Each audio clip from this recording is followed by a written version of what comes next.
सिर्फ 1 कप सूजी का इस्तेमाल करते हुए बनाएंगे हम ये ट्रे भर के पूरे घर के लिए इफ्तारी, और साथ ही साथ इंतहाई आसान होगी। और ऐसे इंग्रेडिएंट्स का इस्तेमाल किया जाएगा जो कि हर वक्त घर में मौजूद होते हैं, जिनके लिए आपको स्पेशली मार्केट जाने की ज़रूरत बिल्कुल भी नहीं पड़ेगी।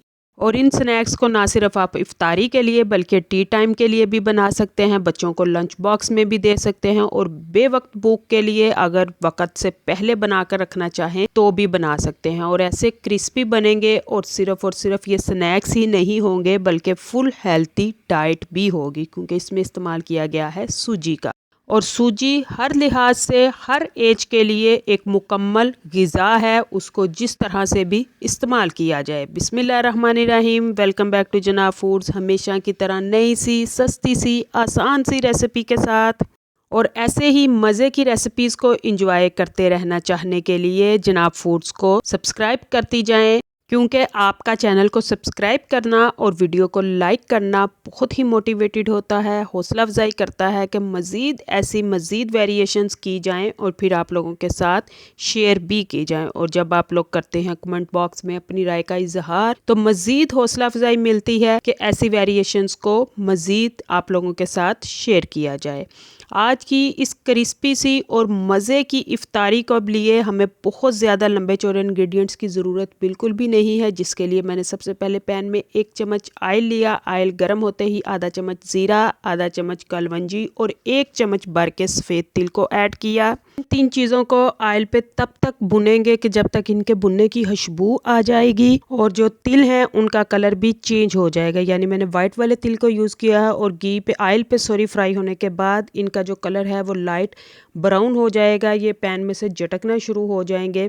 यही इनकी निशानी होगी कि ये बड़े अच्छे वाले फ्राई हो गए हैं। और जैसे ही इनके भुनने की खुशबू आ जाए, अच्छे वाले फ्राई हो जाएंगे, तो फिर इसके बाद मैं इसमें ऐड करूँगी आधा चम्मच लाल मिर्च का दरदरी वाली का, आधा चम्मच नमक का, और थोड़ा सा इसमें डालूंगी मैं सब्ज़ धनिए को। आप यहाँ पे चाहें तो बारीक चॉप करके सब्ज़ मिर्च को भी यूज़ कर सकती हैं, लेकिन मैं स्पेशली बना रही हूँ बच्चों के लिए, तो फिर बच्चों को सब्ज़ मिर्च जो है वो इतनी पसंद नहीं आती, इसलिए मैं इसको स्किप कर रही हूँ। साथ ही मैंने 1 कप के बराबर पानी डाला, बल्कि 2 कप पानी डालूंगी, क्योंकि हमें इसमें डालना है 1 कप सूजी का।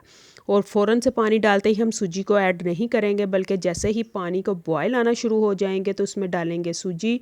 और साथ ही मैं आहिस्ता आहिस्ता हिलाती रहूँगी ताकि सूजी की गुठलियाँ इसमें ना बने।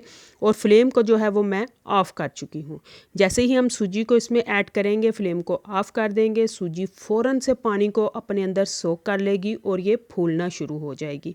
अभी तो है ये फिल वक्त बहुत ज़्यादा गर्म, लेकिन इसको अच्छे से मिक्स करने के बाद इसको हमें ढाँप देना है इसी की स्टीम में, जो कि बहुत ज़रूरी है ताकि सूजी जो है वो अच्छे से फूल जाए, सारे के सारे पानी को अपने अंदर अच्छे वाला सोख कर ले और बिल्कुल एक डो की फॉर्म में आ जाए।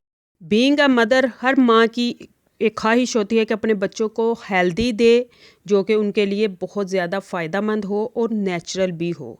तो अगर आप जो वीडियो देख रही हैं मदर हैं, तो वीडियो को फुल देखिएगा, और सूजी को किसी ना किसी तरह से भी अपने बच्चे की डाइट में लाजमी शामिल कीजिए। हलवा बना के दीजिए, स्नैक्स बना के दीजिए, बर्फ़ी बना के दीजिए, जिस तरह से भी कीजिए, लेकिन अपने बच्चे की डाइट में सूजी को लाजमी ऐड कीजिए।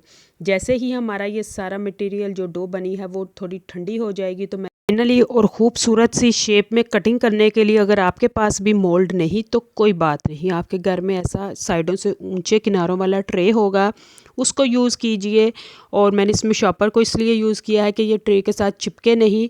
आध घंटे के लिए मैंने इसको बिल्कुल सेट करने के बाद छोड़ दिया, और उसके बाद हम इसको फिर इसी ट्रे में से इस तरह से हमारे लिए ये निकालना बहुत आसान हो जाएगा, और ट्रे के साथ बिल्कुल भी चिपकेगा नहीं, और बड़ी खूबसूरत सी इसकी कटिंग हो जाएगी। और चौकोर शेप में मैं इसकी त्रिकोण शेप में कटिंग करूँगी, क्योंकि जो ट्रायंगल शेप है, त्रिकोण शेप है, वो बच्चों को बहुत अट्रैक्ट करती है। किसी भी चीज़ में अगर इसकी कटिंग करके हम बच्चों को ट्रायंगल वाली देते हैं तो उसको टेस्ट को तो बाद में देखते हैं, लेकिन सबसे पहले उनको ये शेप बहुत अट्रैक्ट करती है।